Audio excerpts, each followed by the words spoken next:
tubo de raios catódicos. Thomson, realizando experimentos como este aqui, vai mudar a concepção de átomo que se tem até então.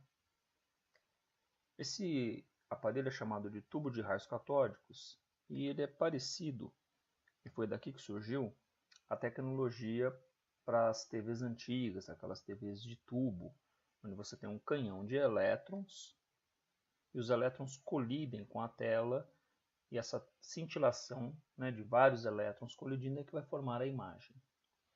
Vamos posicionar o aparelho do tubo de raios catódicos assim. Eu vou deixar ele em corte para você observar e vamos nomear algumas partes desse aparelho.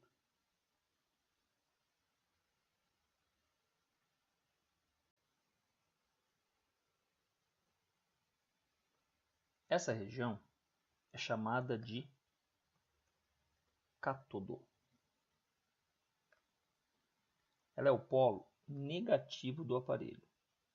Aqui nós temos o polo positivo, que é chamado de ânodo. Quando ele é ligado numa diferença de potencial suficientemente alta, você observa que alguma coisa que a gente não consegue enxergar sai dessa região e atinge a tela, provocando uma cintilação. Essa partícula ela se propaga em linha reta e é importante lembrar que isso aqui é uma animação. Nós não conseguimos ver o rastro da partícula. O que nós conseguimos ver é a cintilação que ela provoca nessa região da tela que eu estou pintando aqui. Duas coisas importantes.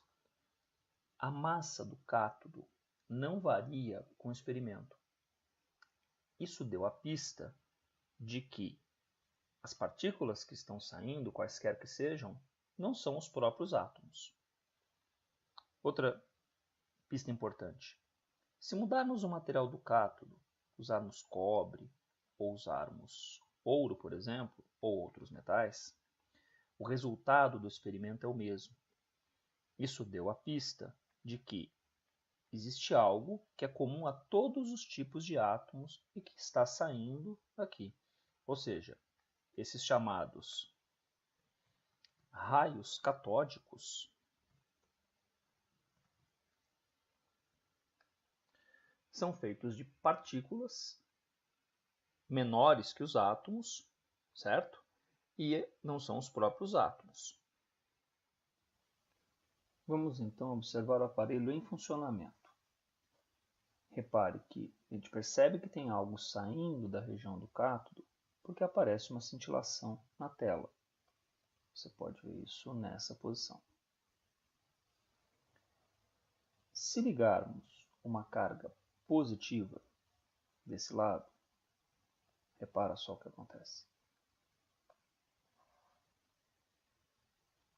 O raio catódico é desviado no sentido da carga positiva.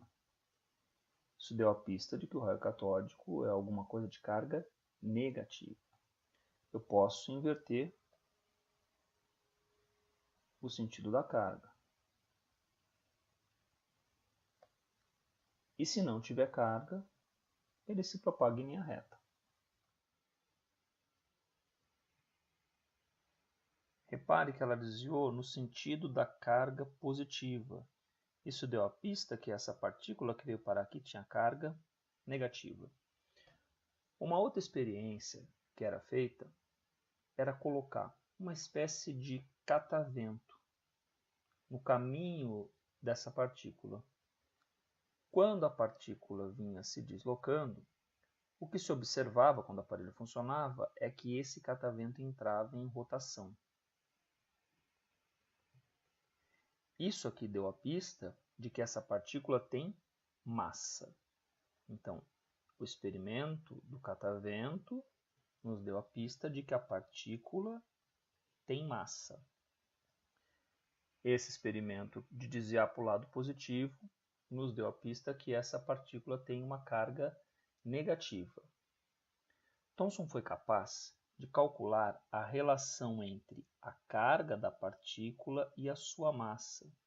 Essa relação ela é constante para todos os elementos. Isso aqui, pessoal, é considerado como a descoberta do elétron.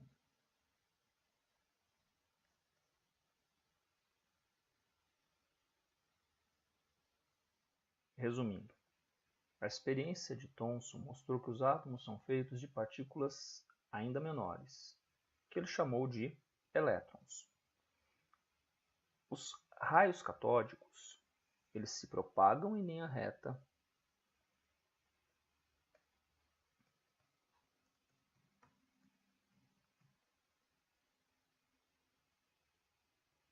eles têm massa e essa massa é desprezível.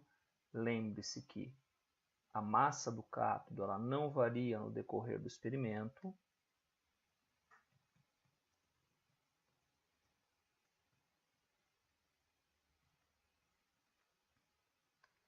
É importante lembrar que ter massa desprezível não significa que não tem massa, a massa muito pequena, e eles têm carga negativa. Os raios catódicos são os elétrons, são feitos de elétrons. E a experiência de Thomson, né, é considerada como a descoberta do elétron. Isso leva a Thomson a imaginar um átomo bem diferente daquele do Dalton. Vamos ver como é que é o átomo de Thomson.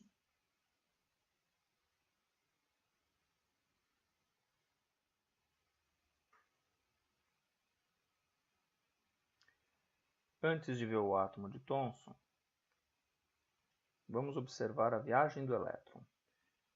Repare que o elétron se propaga em linha reta. Se colocamos uma carga positiva, ele desvia no sentido da carga positiva. Lembrar mais uma vez, então, que o elétron tem carga negativa.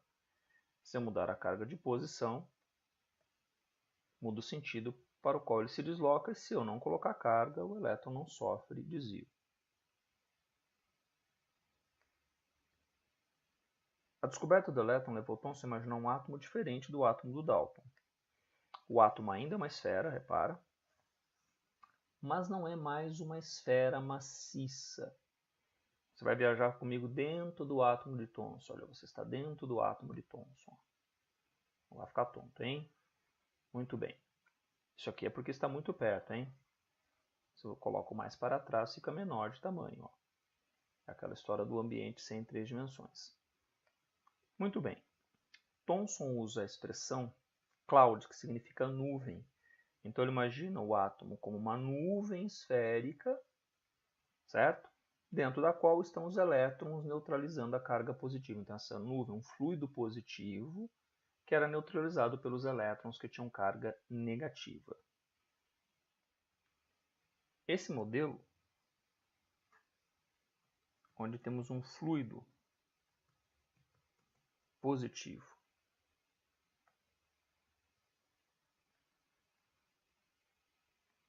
dentro do qual estariam os elétrons neutralizando esse fluido positivo, foi chamado de modelo